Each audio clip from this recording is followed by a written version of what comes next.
All right, and finally tonight, the value of communications and what's happening at the White House. It's no secret the upheaval from Sean Spicer to Anthony Scaramucci has turned White House communications into a reality TV show, which is interesting for a president who seems very savvy to the value of message. And when I watched everything happen last week, the mooch was in, the mooch was out.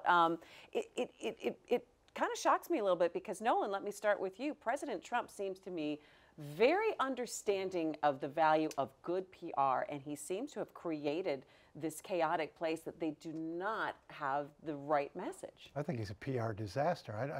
I don't know where we get that premise, but I get it from his history of reality television and self-promotion. That's promotion, that's promotion, not public relations. I mean, he's tone deaf, and that's the first, I think, the key to a good communications and public relations strategy. You got to hear, you got to listen. But as for Scaramucci, I mean, the biggest disappointment there is Saturday Night Live was on hiatus while that brief tenure. We didn't get that. They never get to parody him. I was rooting for Joe Pesci in that role. That would have been a good comeback.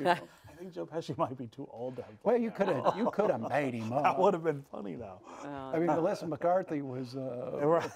She's a woman playing a guy, right? Yeah.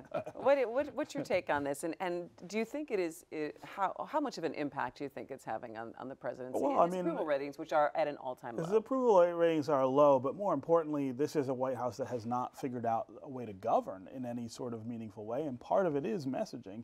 The president's got to learn that this isn't a reality TV show. It's not Hollywood or some sort of drama. That governance from the White House is a particular creature, and that he needs some people around him who understand how that creature operates if he wants to be successful at it. I think moving General Kelly into the role of Chief of Staff is probably a pretty decent move in that direction. Here's somebody who's a grown-up, who understands those things. But they need a lot more substitutions for the players that he's put around him if they're going to do this. Well, yeah, I mean, I think he needs to get his family out of there first thing. The family's caused him a lot of trouble. I don't think he's ever going to do that. I wouldn't be so sure. I mean, John Kelly, again, promises to bring.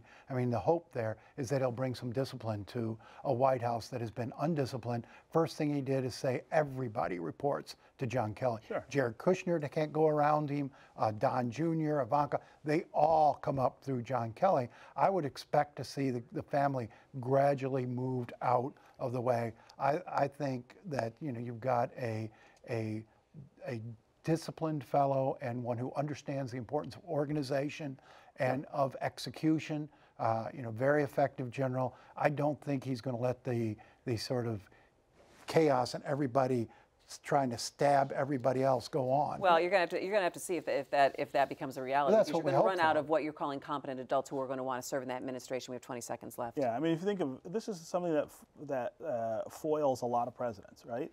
Obama had Rahm Emanuel in the first few years. He was actually great at running the White House. Turned out to be a bad mayor. You got to get this right, otherwise